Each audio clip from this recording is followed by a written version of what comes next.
तो दोस्तों हमारी आज की इस कहानी का नाम है रसोई। शिवानी एक मध्यवर्गीय परिवार से थी। पिता की कमाई भले ही सीमित थी, लेकिन कभी उसके माता पिता ने अपने बच्चे की ख्वाहिशों को नहीं मारा था। जब वो ब्याह के लायक हुई तो रूप और गुण को देखते हुए कई बड़े बड़े घर से उसके लिए रिश्ते आने शुरू हो गए थे। शिवानी के पिताजी एक मित्र ने एक बहुत अच्छे घर का रिश्ता बताया तो उन्हें वो रिश्ता भा गया। लड़के वालों के यहाँ जमीन जायदाद की कोई कमी नहीं थी। उसी शहर में दो बड़े बंगले भी बना रखे थे। अपनी बेटी के सुखद भविष्य की कल्पना करते हुए उन्होंने शिवानी का रिश्ता वहाँ तय कर दिया। जो भी सुनता यही कहता, बिटिया के तो भाग्य खुल गए, जो इतने बड़े खानदान से में शादी हो रही है। शादी भी काफी धूमधाम से हुई थी। शिवानी की आंखों में ढेर सारे सपने लिए ससुराल में पहला कदम रखा। शिवानी के ससुराल में सास ससुर, एक जेठ जेठानी और एक कुंवारी ननद थी। जेठानी रमा भी मध्यवर्गीय परिवार की ही थी। सास उमा जी उसके सामने भी कभी पलट कर नहीं बोलती। यथावत पर जैसा उमा जी कहती वैसे ही उस घर में सारे काम होते थे। शादी के बाद मुंह दिखाई के लिए जब जान पहचान की औरतें आकर शिवानी को खूबसूरती की तारीफें करती तो उसके साथ उमा जी झट से कहती, इसकी तो किस्मत खुल गई जो हमारे घर में बहू बनकर आई है। हम तो बस शक्ल देखकर ही बहू ले आए, वरना हमारे बेटे के लिए तो बड़े बड़े घर के रिश्ते लाइन लगाए खड़े थे। पहले कुछ दिनों तक तो घर के कामों के लिए एक काम वाली रखी थी, लेकिन कुछ दिनों बाद ही उसकी छुट्टियां कर दी गई। अब दोनों बहुएं घर के सारे काम करती थी। सुबह 5 बजे से उठकर दोनों बहुएं रात तक एक काम में लगी रहती थी। फिर भी यही सुनने को मिलता था कि हमारे घर जैसा सुख मायके में कहाँ देखा होगा। एक दिन पता चला कि शिवानी की जेठानी गर्भवती है। घर में सब खुश थे, बहुत थे, लेकिन जेठानी की दिनदशा में कोई फर्क नहीं आया। सुबह उठने में भी यदि थोड़ी देर हो जाती तो उमा जी 10 बातें सुनाती थी। एक रोज रजाई में काम करते हुए शिवानी ने देखा कि रमा कुछ उदास है, तो उसने पूछ लिया, क्या हुआ भाभी, आपकी तबीयत ठीक नहीं है क्या?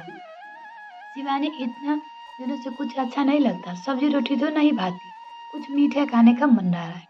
माँ के हाथों का मूंग दाल का हलवा आज बहुत याद आ रहा है। रमा सुकसाते हुए बोली, अरे तो इसमें क्या बड़ी बात है भाभी, मैं अभी बना देती हूँ। शिवानी चहकते हुए अपनी जेठानी से बोली, नहीं नहीं शिवानी, इस घर के औरतों के लिए अलग से कुछ नहीं बनता, सासू माँ गुस्सा हो जाएगी। रमा बोली, ये क्या बात हुई भाभी, भला ऐसे समय में कौन मना करता है? जब हमारे पड़ोस वाली भाभी प्रेग्नेंट थी तो मम्मी भी उनके लिए कुछ न कुछ बनाकर देती थी। फिर मम्मी जी भला अपनी बहू के लिए क्यों मना करेगी? शिवानी ने आश्चर्य से कहा और बिना आगे कुछ सुने कहानी चढ़ाई। जैसे ही रसोई में घी की खुशबू फैली, उमा जी का पारा चढ़ गया। रसोई में आकर जोर से बोली, ये क्या चढ़ाया है? रमा तो डर से गर्दन झुकाए खड़ी हो गई, लेकिन शिवानी बोली, मम्मी जी, भाभी का मन हलवा खाने का कर रहा है। इतना सुनते ही कड़कड़ाते हुए उमा जी बोली, छोटी बहू औरतों को अपनी जुबान पे काबू रखनी चाहिए। हमारे घर की औरतें के लिए अलग से कुछ नहीं बनता। लेकिन मम्मी जी, भाभी गर्भवती है और इस समय तो क्या बैठे बैठे तुम लोगों को इतना कुछ मिल रहा है, वो कम है क्या? बाप के घर में कभी कुछ देखा नहीं और यहाँ आकर नखरे दिखा रही हो। सास की बातें सुनकर शिवानी हैरान थी। माफ कीजिएगा मम्मी जी, हमारे मायके में भले यहाँ की तरह बड़ा बंगला गाड़ी नहीं है, लेकिन हमारे माता पिता ने कभी हमारा मन नहीं मारा।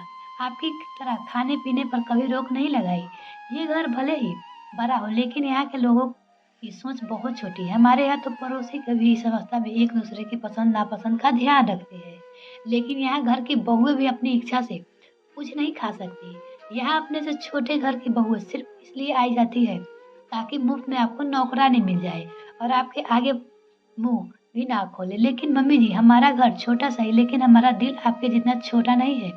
लेकिन एक बात याद रखिएगा मम्मी जी, जिस तरह हम इस घर की बहू है, आप भी इस घर की बहू ही थी। लगता है आपको आए मायके में हमेशा यही भेदभाव देखा है जो आप हमारे साथ कर रही हो। उनकी बहस सुनकर घर के पुरुष भी वहां आ गए। रमा के पति ने जब ये बात सुना तो उसकी पत्नी हलवा खाने की इच्छा पर इतना बवाल हुआ तो शर्म से उसकी गर्दन नीचे हो गई। अपनी माँ से उसने साफ शब्द में कह दिया, माँ, इतना कमाते हैं, लेकिन यदि हमारी पत्नी छोटी छोटी इच्छाओं को मारती रहती है तो हमारी कमाई पर धिक्कार है। अपनी रवैया बदल दीजिए, नहीं तो परिवार बिखरते देर नहीं लगेगी। बेटे का इशारा उमा जी समझ चुकी थी, इसलिए अपनी गलती सुधारने का वचन दिया। शिवानी की आवाज़ ने आज उसके मायके और ससुराल के बीच की खाई को काफ़ी हद तक मिटा दिया था। मिलते हैं नेक्स्ट बॉयफ्रेंड, तब तक के लिए bye. Thanks for watching this video. ये कहानी आपको कैसी लगी कमेंट करना ना भूलें। इसी तरह की कहानी देखने के लिए जुड़े रहे हमारे चैनल के साथ। तब तक के लिए धन्यवाद।